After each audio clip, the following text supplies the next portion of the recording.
What's up, y'all? I'm Josh Manuel. I play for the band Issues, and I've been playing with SJC for like 7 or 8 years now.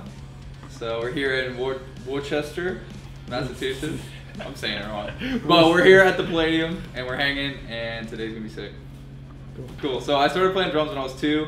I played in church my whole life. Both my parents were like really heavily involved, so I was just constantly around musicians.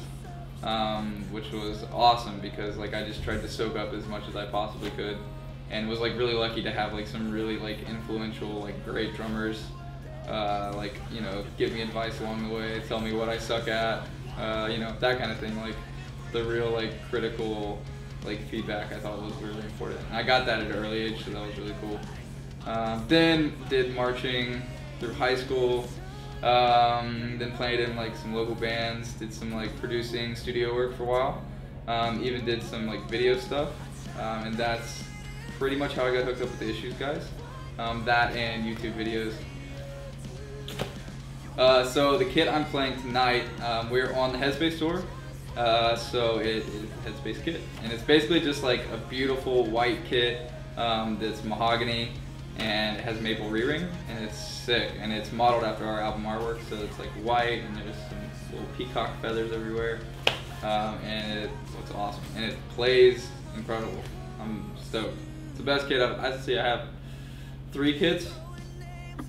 Yeah, 3 kits from SJC, and this is by far the best one, so they keep getting better. Oh, okay. So when we're writing, which we're in the process of writing a new record, at like the baby stage of that. But with us, it's really collaborative. We work with Lo-File, who used to be in the band and tour with us, and he kind of pretty much every facet of the band goes through him in some way or another.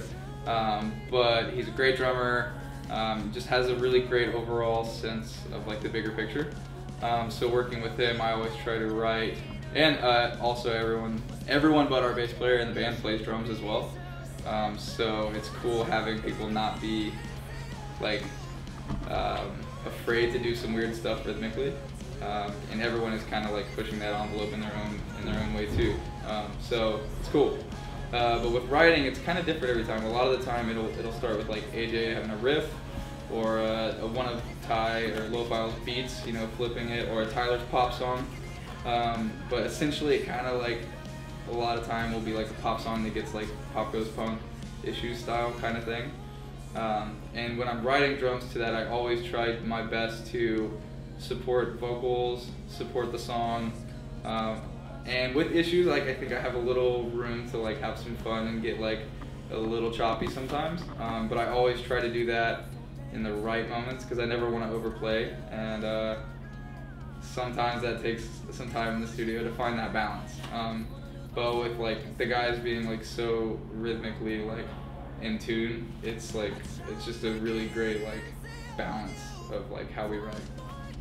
So I think nowadays musicians have so much access, like with social media, to get themselves out there, that I think like being born in this time period is like awesome, because if you can play, and if you're really passionate and you're really hungry, like you can put enough videos out there of doing like, you know, throwing your style on things or whatever it is that may get you noticed. Like if you're good and you're really driving and trying to get better, and like if you're really passionate, there's a really good chance of you getting a gig based on like the amount of content you put out, either Instagram or YouTube.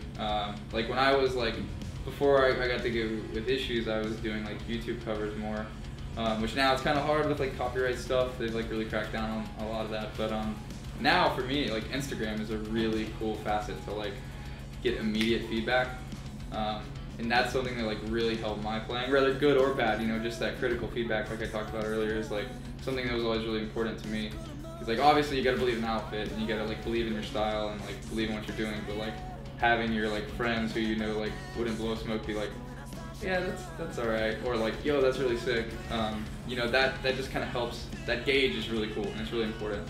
And it has been for like my playing in the past, and like, so I think social media has like really helped shape how people get gigs, obviously, and I just would like cannot emphasize enough to use that, put yourself out there. Like another thing I think for me is like before the Issues gig, I didn't say no.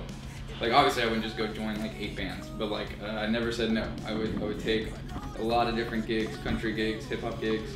Even if it was like out of my comfort zone, I would just go for it. And sometimes it didn't work out, but like most of the time I would learn from that and then just get better. So don't say no.